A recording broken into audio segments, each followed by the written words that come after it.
ዳዩ የፌደራል መንግስቱን ጎትቶ ወደ ጦርነት ለመውሰድና ለማስገባት የሚደረግ ሙከራ ነው በማለት የዋትን ቡድን ክፉኛ አብጠልጥለዋል። አቶ ጌታቸው ጉዳዩ ብዙ ነገር ላይ ያስነሳ ይችላል። ገለታ ወደ ኋላ መለስ ብለን ልናይ እንችላለን። እውነት ህዋት የሚባለውን አይነት ጥቃት ሰንዝሯል ወይ?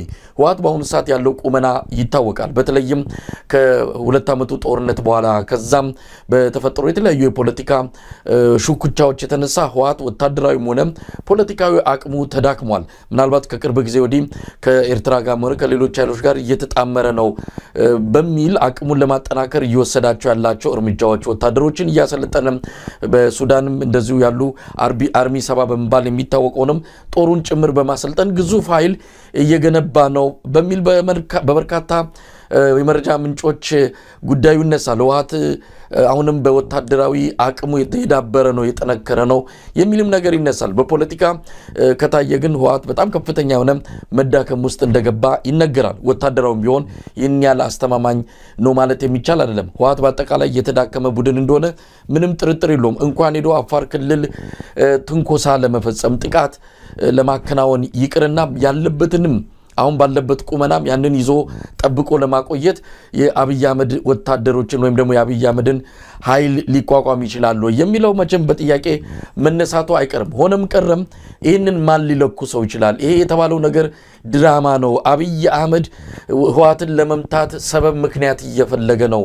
ለዛ ይሄንን ነገር አቀናብሮ ያደረገው ሊሆን እንደሚችል የሚናገሩ ወገኖች አሉ። ባለፈው ታስታውሳለህ ጥቅምት 24ቱ ራሱ በደንብ መመርመር የሚገባው ነው። ያኔ እኛም ሆነ ሌሎች ወገኖች ከአብይ አህመድ ጎን የተሰለፍንበት ዋንኛው ምክንያት ሰሜን እዝን ህዋት መጥቶታል የሚባለውን የመጀመሪያ ደረጃ አላጣራንም የተባለው በወቅቱ የተከሰተውን ነገር አምነን ተቀብለን ከአብይ አህመድ ጎን ተሰልፈን በርግጥም ህዋት በኢትዮጵያ ህዝብ ትብብር በኢትዮጵያ ህዝብ መስዋዕትነት የህዋት ህልምም ተጨናቅፎ ነገሮች አሁን ባሉበት ሁኔታ ላይ ይገኛሉ። ነገር ግን መረጃዎች እየወጡ ነው። እውነት የዛን ጊዜ ህዋት ምንም እንኳን የመጀመሪያውን ምት በሰሜን እዝ ላይ ቢያሳርፍም ያ ነገር እንዲያደርግ ገፊ ምክንያቶች ነበሩ። አብይ አህመድ ጦርነቱ እንዲጀመር ይፈልግ ነበር። በቅርበትም ያሉት ከሱ ጋር አብሮ የነበሩ አሁን ባንድም ይሁን በሌላ ካጠገቡ የተለዩ የኦህዴድና የብልጽግና ባለስልጣናት እንደሚነግሩን ከሆነ አብይ አህመድ ጦርነቱን ይፈልገው ነበር። በተለይም መከላከያ ሰራዊቱን ለመቆጣጠር የህዋትን የበላይነት ለማጥፋት አንድም ይሄ ጦርነት መምጣት አለበት ብሎ በኦህዴድ በብልጽግና ስብሰባ ላይ መናገሩን ነግረውናል።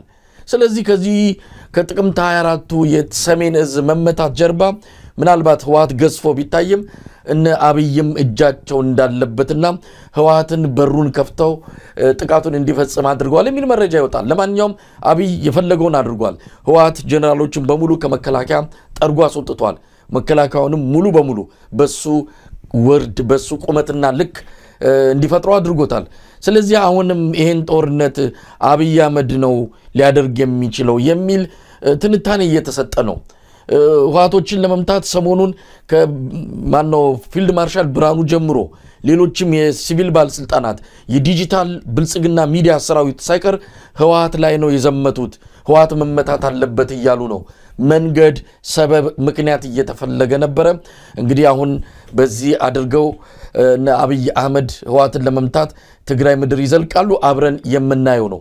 ምናልባት ጦርነቱ አይቀሬ ነው የሚሉ ወገኖች አሉ። አይቀሬም ከሆነ የኢትዮጵያ ህዝብ ለዚህ ጦርነት አብይ አህመድ በተለያየ መልኩ በሴራ እየከፈተ ግብር የሰው ግብር እያስከፈለ የኢትዮጵያን ልጆችን እየማገደ መንገድ ላይ እየተው የሚመጣው ጦርነት ላይ ከዚህ በኋላ የኢትዮጵያ ህዝብ መሳተፍ የለበትም።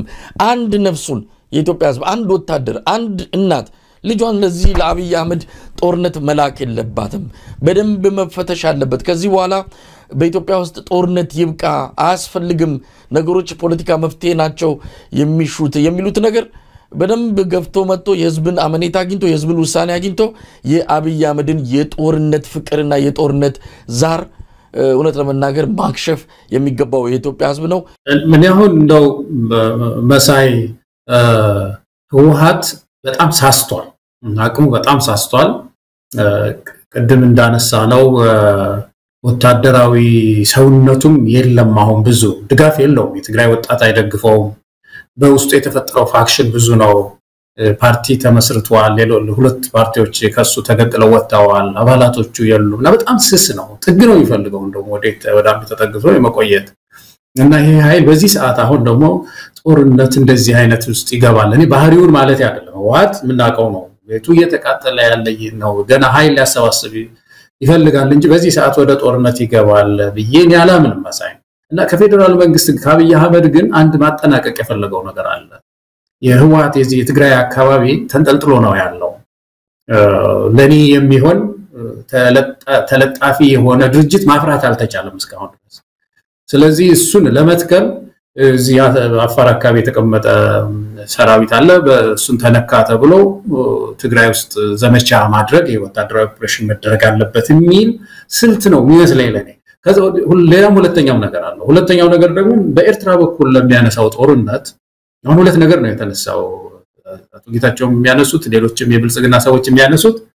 ህወሓት ከሻቢያ እንትን ተቀብሎ ትዛዝ ተቀብሎ ነው የመጣው ነው የሚሉት ትዛዝ ተቀብሎ ነው አፋር የመጣው ብቻውን አይደለም ስለዚህ ምንድነው በአንድ ድንጋይ ሁለት ወፍ ለመግደል መሞከር በኤርትራ በኩል ያለውን ጦርነት ለመቀስቀስ ጀስቲፋይ ለማድረግ ጦርነት የከፈተው በዚህ በኩል ያለውን ህወሓትን እየደገፈ ስለተቸገረ ነው ብለው ሁለቱንም አቅም እንዳለው ሰው ነው ሁለቱንም ደምስሼ የባህር በርም በዚህ በኩል እንደዚህ ህወሓትንም ደግሞ አንበርክካለሁ የሚል አይነት አስተሳሰብ ነው ያለው የዚህ የባሉንም ሰኔ 4 ነው የተባለውንም ቀን ሲያከብሩም የነበረው የወታደሮቹ ስፒሪት ያንን ነው የሚያሳየው ህወሓት መንቀል አለብን ወደ ትግራይ መሄድ አለብን እንደገና ሌላ ዘመቻ ማድረግ አለብን የሚል ነውና ይሄ ሲጠበቅ የነበረ ነው መሰረታዊው ነገር ግን ቅድም ያነሳ ነው መሳይ ዲፕሎማሲ በጦርነት ያገር ውስጥ ጥያቄዎችን በጦርነት ሁሉ ለመፍታት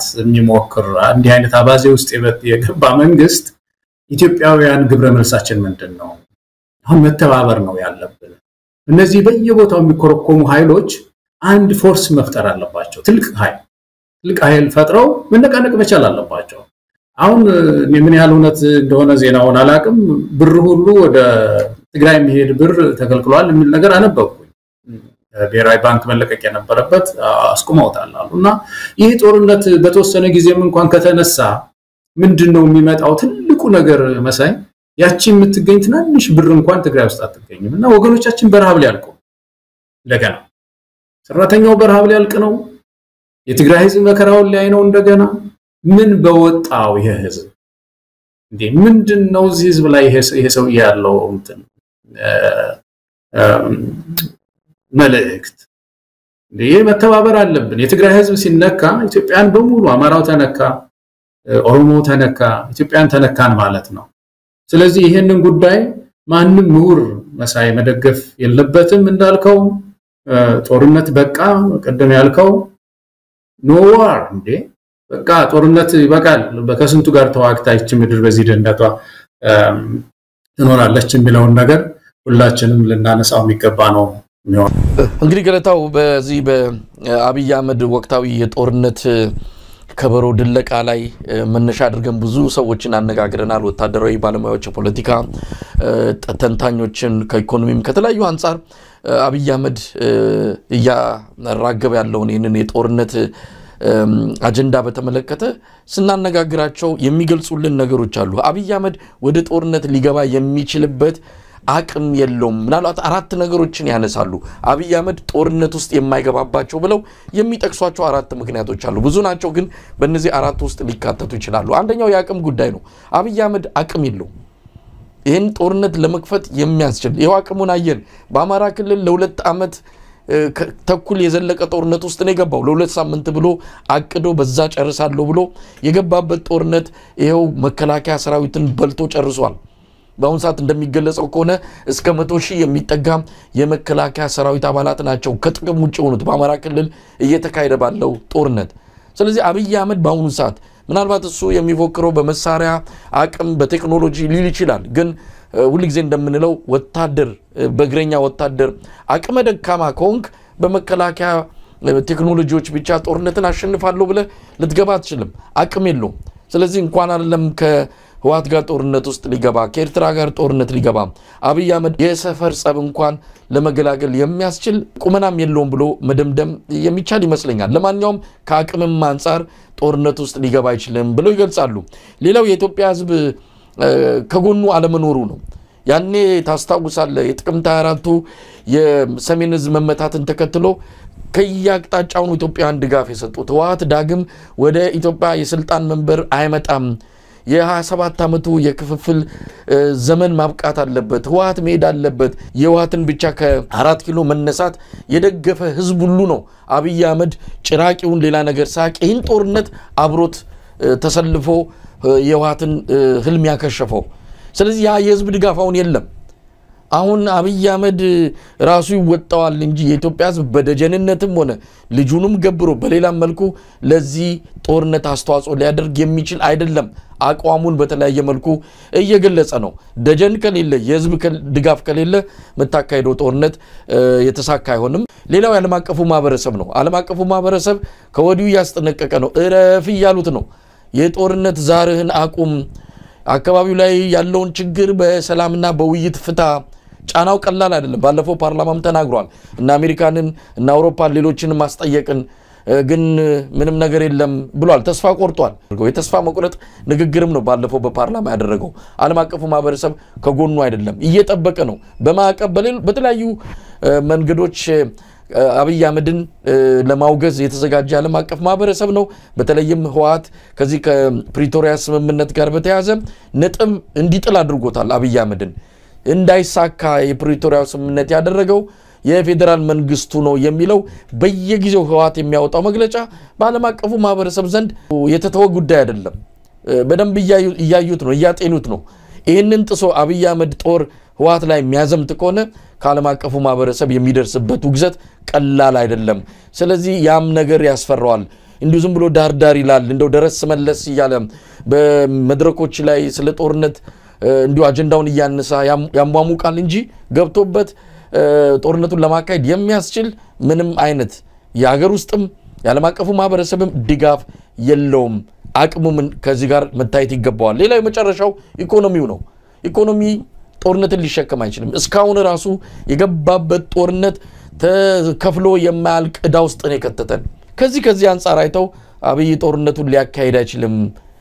ከዚህ ይልቅ እንዲሁ አጀንዳ እየፈጠረ ጦርነትን እያስጮኸ በጦርነት አጀንዳዎች ውስጥ ስልጣኑን ለማራዘም ካልሆነ በስተቀር ወደ ጦርነት ሊያስገባ የሚችል ቁመናም አቅምም የለውም ነው የሚሉት ገለታው።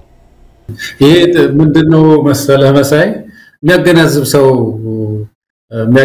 ሰው የሚያስቀምጠው ሎጂክ ነው ወይም ደግሞ ምንድነው ተጠይቅ የሚያገናዝብ ሰው እነዚህን ይዞ አንድ ሰው መቼም ጦርነት አይገባም ልትል ትችላለህ እኮ። ትልቁ ችግራችን እኮ እያገናዘበ ይሄዳል ወይ ይሄ ሰው አቅሙንስ ያውቃል ወይ የሚለው ነገር እኮ ነው ወደ ውስጥ የከተተን መሳይ። ያውቀዋል ወይ ራሱ አቅሙን ያውቀዋል ወይ?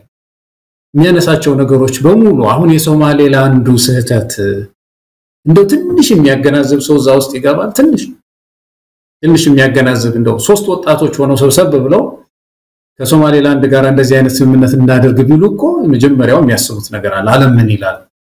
ምንድነው የሚመጣው? አፍሪካ ዩኒየን የሚለው በጣም ቀላል ሂሳብ ነው። እነዚህን ሁሉ ስትሆነው ዝም ብሎ ዝፍቅ ያለው እና ዕዳ ውስጥ ከቶን ወጣ መሳይ። ዕዳ ውስጥ ከቶን ነው የወጣው እና አሁንም ቢሆን እኔ ይሄ ሰው አቅም የለውም እውነት ነው። ኢኮኖሚው ደቋል እውነት ነው። ወታደር ላይሰለፍም ህዝብ አይደግፈውም እውነት ነው። ባለው ይተኩሳል። ምንም የነን ኢትዮጵያን ከዘነጋ ነው በጣም ነው ምንታለው። ባለችው ድሮን ይላል እኮ አንዳንድ ጊዜ እኮ ምን ይላል መሰለህ እዚህ ላይ ምናልባት ብዙ ጊዜ ስንልም ነበር እንዳልከው አብይ አህመድ በደመነፍስ ሊገባበት ይችላል። እንደው በጀብደኝነት ያው የሰውየውን የማሰብ አቅም ምን ያህል ተረጋግቶ ስሜቱን ተቆጣጥሮ ነገሮችን ይወስናል የሚለው እንዳለ ሆኖ ነገር ግን እንደው ዝም ብሎ ደደብም አይደለም። ምን ማረፊያ አለው? ያኔስ የአፋር ልዩ ኃይል የአማራ ልዩ ኃይል ኤርትራ ፋኖ ብዙ አካላት ከጎኑ ስላሉ ምናልባት በዋት እንኳን የሆነ ጥቃት ቢሰነዘርበት ቢመለስ ቢሸሽ የሚያርፍበት የሚደበቅበት አጣም። አብይ አህመድ አሁን ያ እንደዛ የሚባሉ ኃይሎች ሁሉ አሁን አጠገቡ የሉም።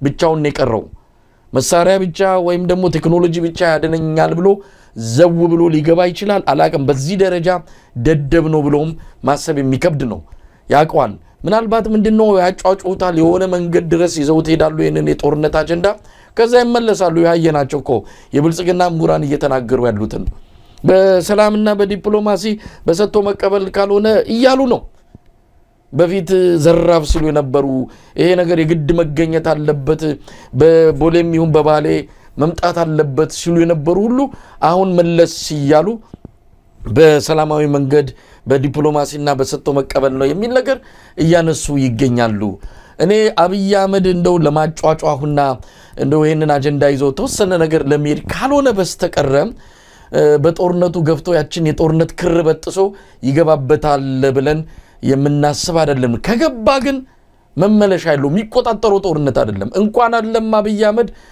በጦር ኃይል በኢኮኖሚ በሁሉም የተደራጁትና አሜሪካ እንኳን አንድ ጦርነት ሲገቡ የሚመጣውን ውጤት የሚቆጣጠሩት አይደለም ውጤቱን ማትቆጣጠረው ጦርነት ነው የሚሆነው አብይ አህመድ ሊቆጣጠረው አይችልም ስለዚህ የሳትራት አይነት ነገር ካልሆነ በስተቀር በፍጹም ሊሳካለት የሚችል ወይም ደግሞ ያሰበው ነገር ከግብ ሊያደርስ የሚችልበት ጦርነት አይደለም እንደ ሳትራት ራሱ ክንፉንም ምኑንም ጨራርሶ እንደው በሽንፈት የሚጠናቀቅ ጦርነት እንደሚሆን ምንም ጥርጥር የለውም ስለዚህ ምናልባት እንደዚህ የሚባለው ነገር አብይ ዘው ብሎ ይገባል የሚባለው ነገር በፊት ዘው ብሎ የገባበት የራሱ ምክንያት አለው አሁን ግን ዘው ብሎ መግባት የማያስችሉ ነገሮች ተፈጥረዋል ከዛ አንፃር እንደው ምናልባት እንደሚባለው ደደብና ደንቆሮ ካልሆነ በስተቀር አንድ ሰው በዚህ አይነት አቅም አንድ ጦርነት ይጀምራል ብዬ አላስብም እኔ ያለኝ እምነት መሳይ አሁን በከፋፍለን ብናየው በትግራይ በኩል ያለው ለምሳሌ ትግራይን ኮሙኒኬሽን ካየነው በፖለቲካ መንገድ ለመፍታት የሚያስችሉ መንገዶችን በሙሉ በዋናነት ፌደራል መንግስቱ ነው የሚያፈርሳቸው አሁን ባለፈው ያነሳ ነው ለምሳሌ እኛ አሁን ህወሓት በዚች ምድር ላይ ያመጣውን ጣጣ ያየን ምንለው ነገር እንዳለ ሆኖ እንደ መንግስት ግን ሁለተኛ ጦርነት እንዳይነሳ የፈለገ መንግስት ምንድነው የሚያደርገው ያንኑ ቢያንስ የነበረውን ምንድነው ደረጃ የድርጅት ደረጃውን ሪኢንስቴት በማድረግ አንድ የፕሪቶሪያው ስምምነት እስኪያልቅ ድረስ ታግሶ ኮሙኒኬሽንን ያሻሻለ የፕሪቶሪያውን ስምምነት ያዳበረ ትግራይ ወደ ጊዜያዊ ምርጫ እንድትገባ ማድረግ ነበር ያንን አይፈልገውም አብይ አህመድ መሳይ የፕሪቶሪያው ስምምነት አንዱ አንቀጽ ሐቀኛ የሽግግር ፍትህን ማምጣት ነው ይሄንን በምንም ተአምር እነዚህ ሰዎች የምንድነው የነብር ጅራት የጨበጡ ሰዎች ናቸው ራሳቸውን የሚከሳቸውን ተቋም አይገነቡ እንደው ተላላን ነው በዚህ መሰል ራሳቸውን ሄዶ ደብዳቤ የሚሰጣቸው ፍርድ ቤት ነውና ለጠይቃችሁ የሚላቸውን ተቋም ነፃ ተቋም ሊገነቡ አይችሉ ስለዚህ መጠለፍ አለበት ያጅ እንዳይኖረው አድርጎ አከሰረው ማለት ነው ከዛ ቆይቶ ደግሞ ይሄ ጉዳይ የዚህ የትግራይ ጉዳይ ተንጠልጥሎ ነው ያለው እንደምታውቀው አሁን ያለው ኮሙኒኬሽን መስመር ፕሪቶሪያ ስምምነት ናት እንጂ ወደ ህግ አግባብ ክልሉ ገብቶ እንደሌሎቹ ስቴቶች እንደሌሎቹ ክልሎች ፈንክሽን ያደረገ አይደለም ያለው እስከመቼ ነው ይሄ የሚቀጥለው ለዚህ አሁን የፖለቲካ መፍትሄ የሚሰጥ ሰው አይደለም አሁን ላለው የትግራይና የፌደራል መንግስት ግንኙነት የፖለቲካ መፍትሄ ሰጥቶ ወፈር ያለ ገመድ መተሳሰሪያ መርሆ እየገነባ ወደ ባቡሩ ወደ ሀዲዱ የሚያስገባ አቅም የለውም እንደዚህ አይነት የፖለቲካ ሶሉሽን አይፈልግም ስለዚህ ሄዶ ምንድነው መጨረሻ ላይ የሚሆነው ማለት ነው ወደ ግጭት ነው የሚገቡት እኮ ወደ ግጭት የግድ ነው እኮ የሚገቡት እኮ እነዚህ ሰዎች ሌላ አማራጭ የለም ሌላ መፍትሄ የላቸውም ስለዚህ በትግራይ በኩል እኔ በተለይ አሁን የፊልድ ማርሻሉ ንግግር የትላንትናው ነው እንደዛ የሰማነው ህወሓት መንቀል አለብን የሚለው ነገር በዚህ በአፋር በኩል ገባ በዛ በኩል ገባ መድፍ ሁሉ እየተቆሰ ነው ያለው ስለዚህ መድፉን ለመምታት ድሮን አስነስተን እየደበደብን ነው ወዘተ ብለው በትግራይ በኩል ጦርነት አይነሳም ማለት አስቸጋሪ ነው ተንጠልጥሎ ሊቆይ አይችልም በኤርትራ በኩልም ያለው ሁኔታ መሳይ እኔ እንዳንጣላል ይሄ ሰው ካልሄደ የማያስገባን ግጭት ማዕከል የለም ተኩሶ ሊጠፋ ይችላል ራሱ ሊሄድ ይችላል እኮ ወደ ሌላ ሀገር የመሄጃማ ያዘጋጅቷል ኦሬዲ ቤተሰብ እኮ ያለው ሀብታም ሰው እኮ ነው በጣም ሀብታም ከሚባሉት ሰዎች መካከል እኮ አንዱ እኮ ነው ትልቅ ቤት አለው እንደምታውቀውና ኤኒታይም ሊሄድ ይችላል ግን አጋጭቶ ነው ሊሄድ የሚችለውና ኢትዮጵያ ነቅተን ጦርነትን አንደግፍም ብሎ መተባበር ስርዓት ለውጥ ለማምጣት መስራት ይሻል ይመስለኛል። ገለታው እንግዲህ አሁን ወቅታዊ የሆነው መረጃ ለማግኘት የሞከርን ነው። እንግዲህ እስካሁን ባለው ሁኔታ የፌደራሉ መንግስት ወይም የአብይ አህመድ አገዛዝ ስለ ጉዳዩ ማብራሪያም ማስተባበያም መግለጫም ምንም የተነፈሰው ነገር የለም። አድፍጦ ያለ ይመስላል። አንዳንድ የብልጽግና ዲጂታል ሚዲያዎች እንደዚሁም አንዳንድ ከስርዓቱ ጋር ቅርበት ያላቸው እንደዚሁ የሚዲያ ባለሙያዎች የህወሓት ቡድን ጦርነት ከፍቶ ከገባ በኋላ የመልስ ምት ሲገጥመው አፈግፍጎ ወደ ነበረበት ተመልሷልም የሚል ነገር እየነገሩን ነው።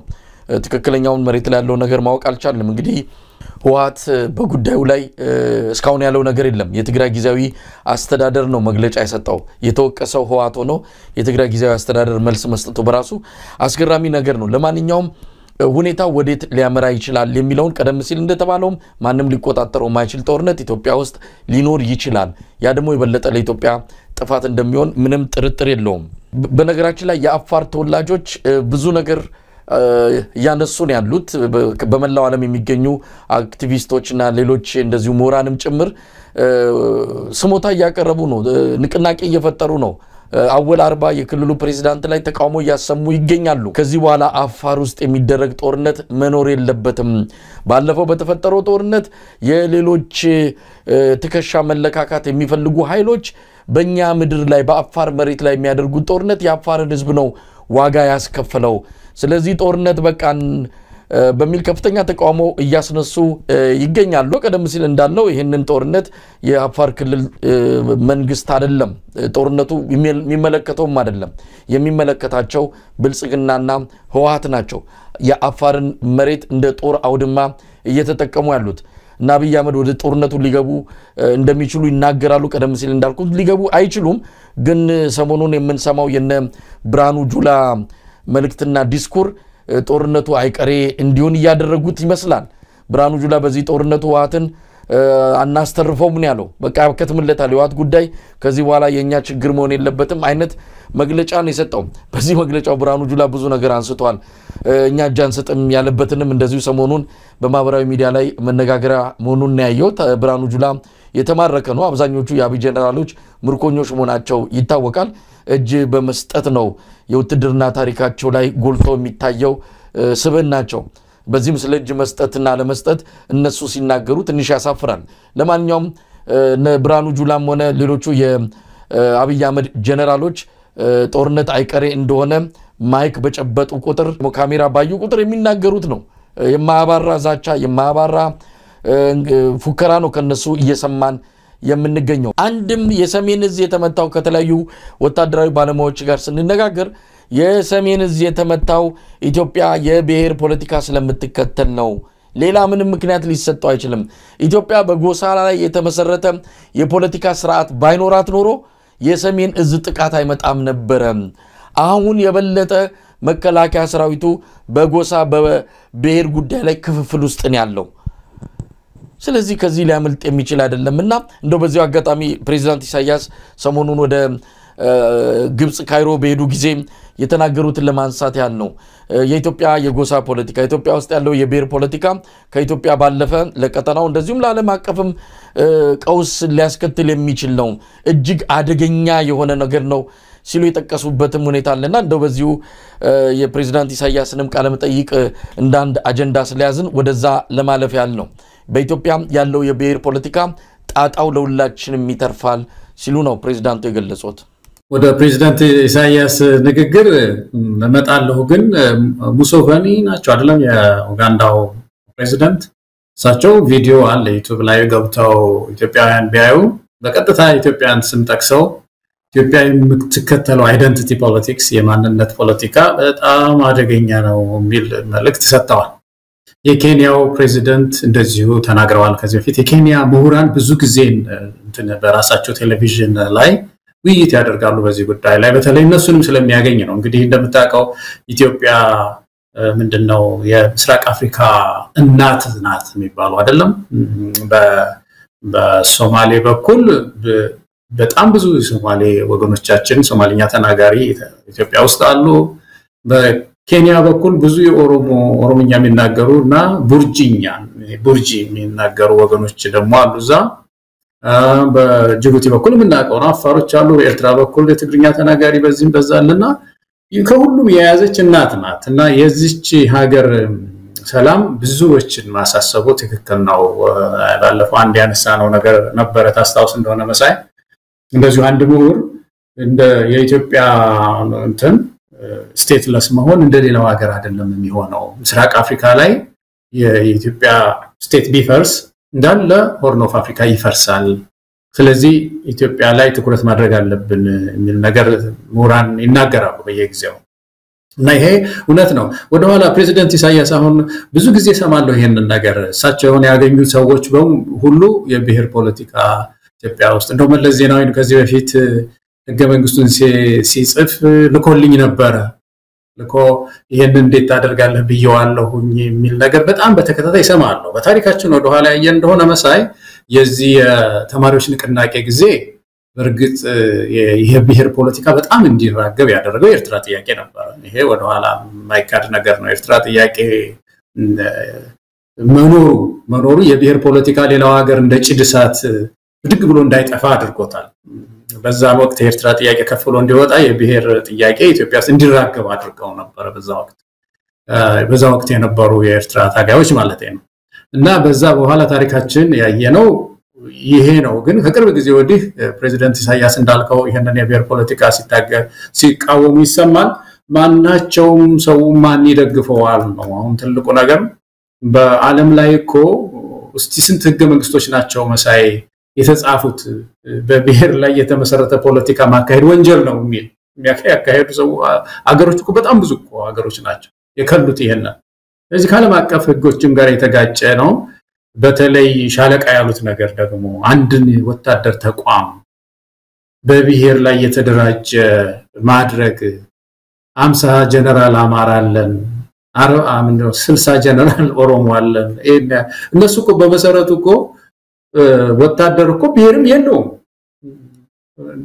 በቃ ኢትዮጵያዊነቱን ባንዲራውን ይዞ የሚታገል ነው መሆን የነበረበትና ከዛ ጋር ተያይዞ እነዚህ ሁለት ነገሮች እሳቸው ፕሬዝዳንቱ ተናገሩ ከተባለው ላይ የወሰድኩት ነገር መሳይ ገለታው ቀደም ሲል ስለ ፕሬዝዳንት ኢሳያስ አፈወርቂ ያነሳውት ያለ ምክንያት አይደለም ይሄ የብሔር ፖለቲካን በተመለከተ በርግጥኛም የመጀመሪያ ደረጃ ምስክር ሆነን መቅረብ የምንችለው ነው ከዛሬ 13 ዓመት በፊት ወደ ኤርትራ በሄድን ጊዜ ፕሬዝዳንቱን በኢንተርቪው በቃለ መጠይቅም እንደዚሁም በተለያዩ አጋጣሚዎች በቅርበትና እንደዚሁ ፊት ለፊት ገጽ ለገጽ ለማውራት እድሉ አግኝተን ነበርና አቋማቸውን በተለይ ከዚህ ከብሔር ፖለቲካ ጋር ያላቸውን አቋም በደንብን የተረዳነው እንዳልኩት ሀገር ውስጥ ያላቸው የተለያዩ ችግሮችን እናውቃለን ከምርጫ ጋር ተያይዞ እነሱ የሚሰጡት ምክንያት እንዳለ ሆኖ ሀገሪቱ ያለችበት ችግር ብዙ ነገሮች ሊነሱ ይችላሉ እሱ እንዳለው ነው ከኢትዮጵያ ጋር ባለው ግንኙነት ላይ ግን ይሄ የብሔር ፖለቲካ አደገኛ እንደሆነ መለስ ዜናዊ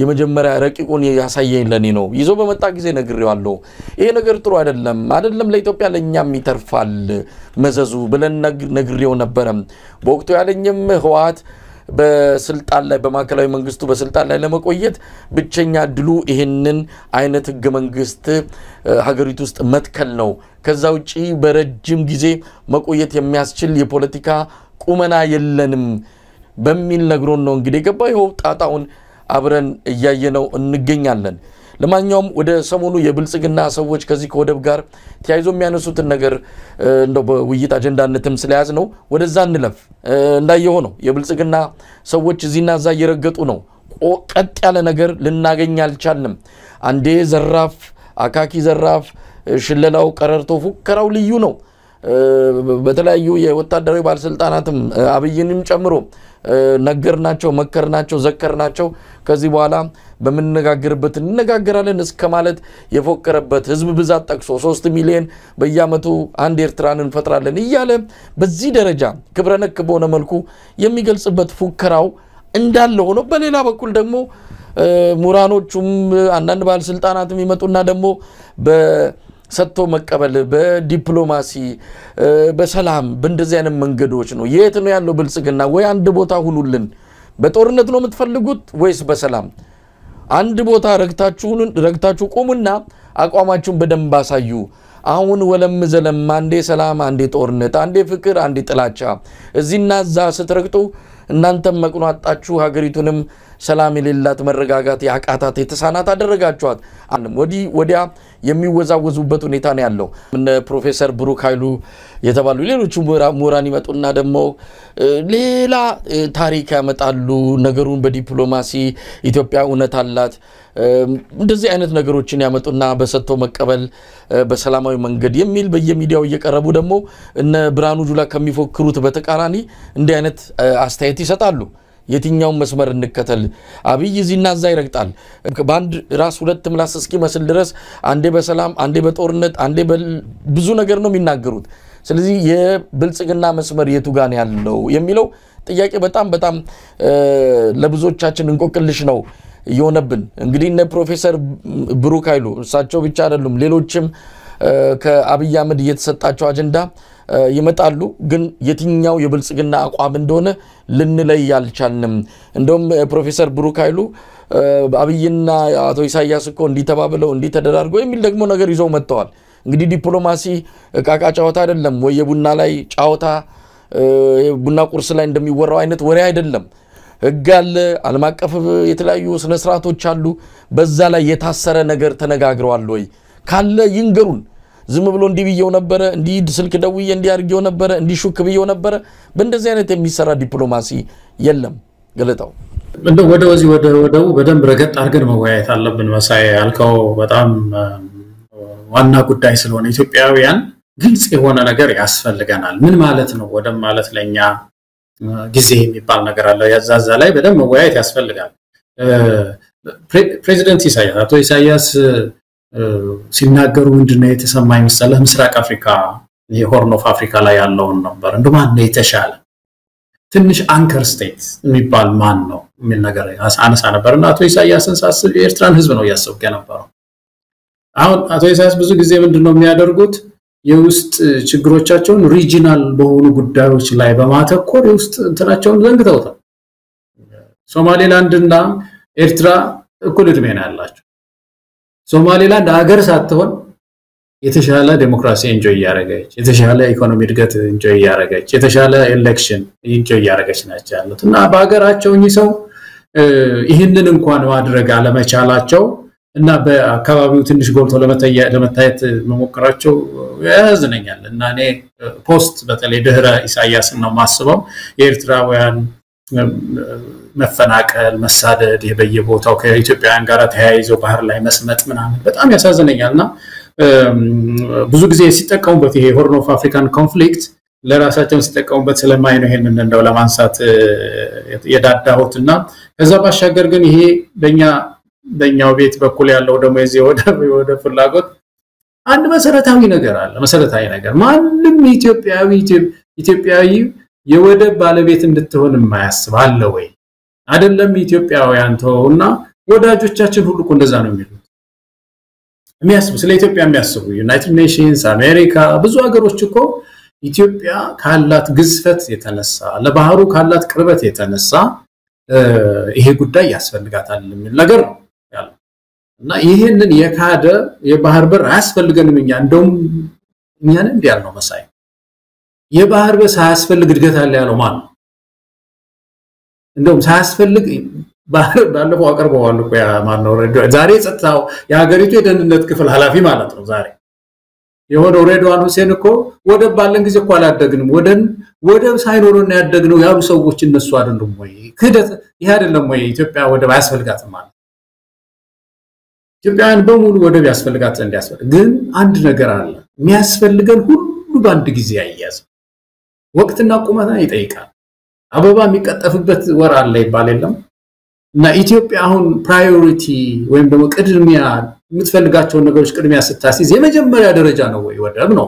ትልቁ ጥያቄ አሁን ካለን የውስጥ ሰላም ማጣት ዲፕሎማሲ መበላሸት ጋር ተያይዞ ኢትዮጵያ አሁን ይሄ አንደኛ ቁጥር ችግር ነው የምትለው ነው ወይ ነው ይሄ ነው ጥያቄያችን ስለዚህ ኢዜማ ይሁን ሌሎች ፓርቲዎች በተለይ ያወናበዱ ያሉ አንዳንድ ተቋማት አሉ መሳይ ድርጅቶችና ይሄ ነው ሊረዱት የሚገባው የፕራዮሪቲ ጉዳይ ነው ገለታው ምናልባት እዚህ ላይ ላቋርጥህና በርግጥ ከአጀንዳችን ውጪ ሊሆን ይችላል ግን ዶክተር ደረጀ ዘለቀ ምናልባት አሁን በህይወት ስለሌሉ እሳቸው በአንድ ወቅት ላይ የተናገሩትን እዚህ ላይ ለማጋራት ያህል ነው ከማህበራዊ ሚዲያዎች ላይ አግኝቸው ነው የማጋራው የተናገሩት ነገር መስማማት አለ መስማማት ብዙ ነገሮችን ልናነሳ እንችላለን እንደቆምንበት የፖለቲካ መሰረትና እንደ ግንዛቤያችን ግን ያነሱት ነገር ለውይይት የሚጭር ሐሳቦችን ያዘ ይመስለኛልና እስቲ እንስማው ምናልባት ሐሳብ ሊኖረን ይችላል ገለታው ኤርትራም በርሻ መሬት አሰብን ትለውጣለች ተብሎ የሚታመን ከሆነ there is no problem መንግስታት እስከ ተስማሙ ነገር ግን ኤርትራ የርሻ መሬት የሚለው ይሄ ተራ ወሬ ነው ለመኖር የሚያስችል እርሻ መሬት አላችሁ ማን እስራኤል ያለ አንዳች እርሻ መሬት በበረሃ የኖረች ሀገር ናት እኛ ብዙ መሬት አለን ምን ለውጣው ይሄ ስለራስ ያለ የተሳሳተ ግምት ነው የርሻ መሬት ቢኖርንም በዘላቂነት ከተረጂነት መውጣት አልቻልንም ያንድ ክረምት ወቅት ዝናብ በቆመ ቁጥር ኢሚዲየትሊ የልመና ኮሮጆ የሚዘረጋ ሀገር ነው ስለዚህ ስለ ኤርትራ መሬት ማጣት አለማጣት ማውራት የለብንም ስለዚህ እኔ ከሆነ የሚከለክል ነገር የለም እንኩ በነፃ መልሰንላቸዋል ብለው ሊሰጡ ይችላሉ ይሄንን ተስፋ ማድረግ ግን እንደ አካዳሚሽያን ይሄን ተስፋ ማድረግ እንደ ፖለቲከኛ ጅልነት ነው it never happens አጉል ህልም ነው ይሄ አጉል ህልም ነው ሀገራት መሬት ሲፈልጉ ለመሬት ሲጋደሉ ነው እንጂ መሬት ጥንትና አላስካና ምናምን ተሸጠዋል ኦኬ we're no more in that ለዛ ዘመን ላይ አይደለም አሁን መሬት አለኝ አምጡ የሚል ነው እንጂ እንኩ መሬት የሚል መንግስት ይመጣል ብዬ አላስብም ይሄንን ደግሞ በጣም ከሰማይ የራቀ ተራ ቅዠት ተስፋ አድርጎ ለብሔራዊ ችግር እንዳንድ አማራጭ አድርጎ ማውራት አጠቃላይ ችግሩን በጣም በወረደ ደረጃ መመልከት ማለት ነው ስለዚህ ስመታው ነው የሚሻለው ያለ አሰብ ሰርቫይቭ ማድረግ እንችላለን ሀገር የሚዘርፍና የሚያጠፋ ኃይል ባይኖር ኖሮ ያለ ወደብ ማድረግ እንችላለን ትሩ ኢትስ አ ቢግ ትልቅ የሆነ ጉዳት ነው እንደ ሀገር ለደሃ ሀገር ደግሞ በበኋላ ላይ ቆርቆር እንደማለት ነው ግን ስቲል we could have a decent life ሜቴክ ምጥጥ አድርጎ የበላውን ገንዘብ ለብሔራዊ ልማት አውለ ነው ቢሆን ኖሮ የተሻለ ሁኔታ ውስጥ እንሆን ነበር ስለዚህ ያለ ወደብ መኖር አይቻልም የሚለው የማይሆን ትርክት ነው ነገር ግን በህጋዊ መንገድ ልናመጣ የምንችልበት ምንም እድል የለም ስለዚህ አሰብንና የህዝቡን ናሽናሊስት ኢንተረስት እየኮረኮሩ የፖለቲካ ፈረስ ላይ ያደርጉ የሚፈልጉ ሰዎች they can promise heavens ግን ጦርነትና እልቂት ሲመጣ እነሱ አይገኙም ስለዚህ እንደዚህ አይነት መጃጃል ውስጥ እኛም እንደ ዜጋ ሰፊውም ህዝብ እንደ ህዝብ መግባት የለበትም ለእልቂት የሚሆን የጦርነት መልመላ ሲመጣ የደሚሞተው ማን እንደሆነ እናውቃለን ስለዚህ ይሄንን ጨካኝና ተራ የፖለቲካ ትርፍ ላይ ያለመ አስተሳሰብ መዋጋት ያስፈልጋል ገለታው እንግዲህ የዶክተር ደረጀ ዘለቀን አስተያየት እና አሁን የሰጡትን ቃል በርግጣው በህይወት የሉም የሰጡት ግን ብዙ መነጋገሪያ መሆን የሚችል ነው አንድ ጠንከር ያለ ሐሳብ ይዘው መጥተዋል በብዙዎቹ ሐሳቦች ስማማለሁ በተወሰኑት በርግጥ ትንሽ የሚጎረብጡ ነገሮች ሊኖሩ ይችላሉ ግን በአብዛኛው ሐሳብ እስማማለሁ በተለይም ደግሞ ወደብ ያስፈልጋል አያስፈልግም ይሄ ወደብ አያስፈልግም ከሚሉት ወገኖች አይደለም ወደብ ያስፈልጋል የባህር በር ያስፈልጋል በዚህ ረገድ ከዶክተር ደረጀ ሊለይ ይችላል ግን ያነሱት ነገር አለ መጀመሪያ ምንድነው የሚያስፈልገን ከዛ አንፃር ነው በተለይም ደግሞ እንዴ አሁን ስለ ሜቴክ ነው ያነሱት ዶክተር ደረጀ ሜቴክ እኮ በ77 ቢሊዮን በተወሰኑ ቢሊዮን ብሮች እኮ ነው እንደዚህ ስሙን ያብጠለጠልን ዝንታለም ስንወቅሰው ያለ ነው አሁን እኮ በዚህ 7 አመት እኮ ኢትዮጵያ ተግጣለች ስጓ ተበልቷል እና አብይ አህመድ በተደራጀ መልኩ ለዘመናት ቁጭት ውስጥ ሲብከነከኑ ሲያለቅሱ የነበሩ እንዳለ ከላይና ከታች ከውጭና ከውስጥ ተሰባስበው መጥተው እኮ ሀገሪቱን እየጋጧት ነው አሁን ምን ነው ራቆ ስለ ትሪሊዮን ብሮች ነው እኮ በ7 አመት ውስጥ እንዴ አብይ አህመድ መናፈሻ እየሰራ እንደዚህ ኮሪደር ይያለ ብሩን በየለቱ ያባከነና የረጨ ምንድነው ስለ ወደብ ማውራት ምን ይደረግ ወደብ መጥቶ ምንድነው አስከሬን እናውጣ ነው ስለዚህ እዚህ ላይ በጣም መሰረታዊ በሆነ ጉዳይ ላይ ረገጥ አርገን መሬት ይዘን ወገባችንን ጠበቅ አርገን ማውራት ይገባናል ዝም ብሎ አብይ አህመድ ነፍስ ሲይዘውና እንደው የሞት ጥሪ ሲመጣበት ሲወራጭ ብድግ ያደረገውን አጀንዳ ሁሉ ብሔራዊ አጀንዳ ነው ብሔራዊ ጥቅማችን ነው እያልን ከሱ ኋላ ሆነን የምናስጮና የምናራግብ ከሆነ እቺ ሀገር መቼም ከችግር አትወጣም ብሔራዊ አጀንዳ ብሔራዊ ጥያቄ ማለት አንድ ለኢትዮጵያ የማይመጥን ኢትዮጵያን መከራ ውስጥ የከተተ ስርዓት መጥቶ ስላራገበ አብረን የምናራግበው አይደለም ብሔራዊ አጀንዳ ምንድነው ብሔራዊ ጥቅም ምንድነው ብለን መጀመሪያ ቤታችንን ዘግተን በደንብ መወያየትና አንድ ገጽ ላይ መሆን ይገባናል አዲስ አበባ ያንተ አይደለችም ድሬዳዋ ያንተ አይደለችም ጅጅጋ ያንተ አይደለችም የተባለ ኢትዮጵያዊ ካብይ ቁን ተሰልፎ ወደብ አሰብ ሊል አይችልም መጀመሪያ ረገጥ አርጎ ቤቱ መጀመሪያ መቀመጫዬን ነው እንዳለ